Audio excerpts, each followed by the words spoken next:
नमस्कार दोस्तों, मैं आपका होस्ट दुर्गान जोशी आपका स्वागत करता हूं मैं आरएम शॉर्ट्स में, जिसमें हम लेके आते हैं दिन भर की स्पेस और डिफेंस न्यूज की टॉप 3 खबरें। तो चलिए जान लेते हैं। दोस्तों, अपनी सबसे पहले खबर की बात करें तो वो हमारे रक्षा मंत्री के रशिया दौरे की तरफ से आ रही है। इसमें कौन कौन से मुद्दे ऊपर रहने वाले हैं उस पर बात हम कर लेते हैं। दो मुद्दे जो डिफेंस से रिलेटेड हैं वो सबसे ऊपर रहेंगे FGFA और S-400 की डिलीवरी को लेकर। सूत्रों के मुताबिक FGFA पे बहुत ज्यादा बातचीत नहीं हो सकती है, क्योंकि अभी इंडिया खुद भी डिसाइड नहीं कर पाया है कि उस पे ये पार्टिसिपेट करेगा या नहीं करेगा। सबसे ऊपर जो मुद्दा रहने वाला है वो S-400 की डिलीवरी को लेकर है। 2016 में एक पैक्ट पे साइन हुआ था कि रशिया हमें इसकी डिलीवरी देगा, पर उसकी केवल और केवल स्पेसिफिकेशन पे ही रजामंदी बन पाई है, यानी कि टेक्निकल स्पेसिफिकेशन अभी फ्रीज हुए हैं, दाम अभी उसके फ्रीज नहीं हो पाए हैं। दाम वो जितने मांग रहा है भारत उससे और कम करवाने का प्रयास कर रहा है। लगभग 4000 करोड़ रुपए की यह डील है।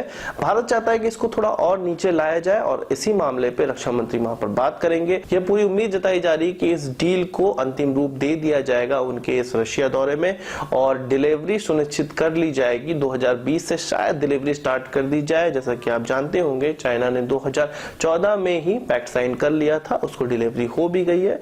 2017 से ही उसकी डिलीवरी स्टार्ट हो गई थी और चाइना पहला ऐसा देश बन गया था जिसको S-400 रशिया ने बेचा। तो बहुत ज्यादा उम्मीदें जताई जा रही है रक्षा मंत्री के इस दौरे पर। S-400 मिल सकता है उनके इस दौरे में। FGFA पे थोड़ी कम बात होने वाली है, क्योंकि भारत सरकार खुद ब खुद अभी ये डिसाइड नहीं कर पाई है कि उस पे क्या स्टैंड उनको लेना है। अगली खबर हमारी M777 अल्ट्रालाइट हॉर्टिलाइजर गन्स की तरफ से आ रही है, जो कि भारत अमेरिका की BAE सिस्टम से खरीद रहा है और कुछ 145 इस प्रकार की गन खरीदी जा रही है। 2016 में ही इसका पैक्ट साइन हो गया था और 5000 करोड़ रुपए की ये पूरी डील है। तो इसी क्षेत्र से एक नई खबर निकल कर आई है। मई 2017 में इसके 2 गन भारत आए थे परीक्षण के लिए। यह परीक्षण किया गया था कि वो हमारे जो DRDO और ऑर्डिनेंस फैक्ट्री बोर्ड द्वारा जो एम्युनिशन बनाया जा रहा है, सेल बनाए जा रहे हैं, उसको फायर कर सकता है कि नहीं, यह देखने के लिए वो गन भारत आई और डील साइन होने के बाद ये आई थी। पोखरण में इसका परीक्षण किया गया। BAE सिस्टम के ऑफिशियल्स भी थे, US डिफेंस डिपार्टमेंट के भी ऑफिशियल्स थे, DRDO के थे, ऑर्डिनेंस फैक्ट्री बोर्ड के थे।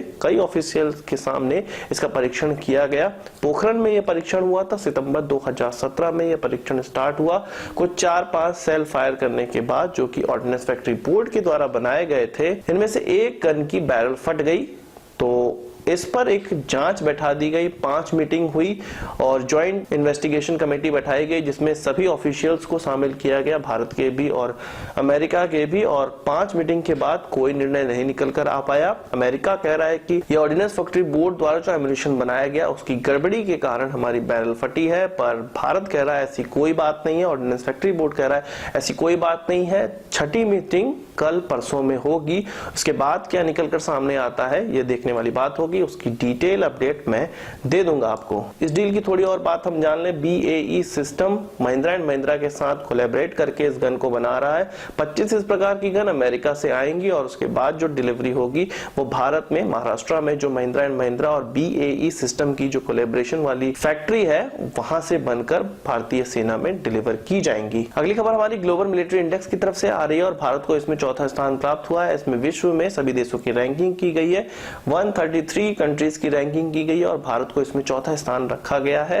पहले स्थान पे अमेरिका है, दूसरे स्थान पे रशिया है, तीसरे स्थान पे चाइना है और उसके बाद भारत का नंबर आता है। यानी कि भारत डिफेंस के मामले में 4था देश बन चुका है, जो कि बहुत समय से बना भी आ रहा है। भारत के बाद आता है फ्रांस का नंबर, उसके बाद आता है यूनाइटेड किंगडम का नंबर और उसके बाद जापान का नंबर आता है। पाकिस्तान का इसमें 13वां नंबर आता है। और इस इंडेक्स को जारी करने के लिए जितने भी हमारी सेना में कर्मचारी काम कर रहे हैं उनकी संख्या को, जितना हमारा रक्षा बजट है उसको, कितने हमारे वायु सेना में एयरक्राफ्ट हैं, हेलीकॉप्टर्स हैं, उनकी संख्या को, और नेवल शक्ति हमारी क्या है, यानी कि वॉरशिप हमारे कितने हैं, इन सभी चीजों को कंबाइन करके इंडेक्स जारी किया गया और उसमें भारत को 4था स्थान प्राप्त हुआ है। डिस्क्रिप्शन में मैंने द प्रिंट का एक पूरा डिटेल लेख का लिंक डाल रखा है, आप उसको देख सकते हैं, उसमें और भी जानकारी आप प्राप्त कर सकते हैं। तो 3 खबरों के बाद अपनी बोनस खबर की बात कर लेते हैं। आपको पता होगा कि सिंगल इंजन वाले एयरक्राफ्ट का टेंडर भारत निरस्त कर चुका है और MMRCA 2 होने होने वाला है और वो जल्द होने वाला है, और यह केवल एक खानापूर्ति मानी जा रही है और राफेल के लगभग 60 से ज्यादा क्वांटिटी भारत फिर से प्लेस कर सकता है एक फॉलो ऑन ऑर्डर की तरह से। और इस डील में टेक्नोलॉजी ट्रांसफर का क्लॉज भी डाला जाएगा। इसके अलावा डसॉल्ट हमारे 5th जनरेशन एयरक्राफ्ट में अपने सिस्टम को अडॉप्ट करने के लिए भी कह रहा है, मतलब कह रहा है कि डसॉल्ट के जो भी सिस्टम है वो आप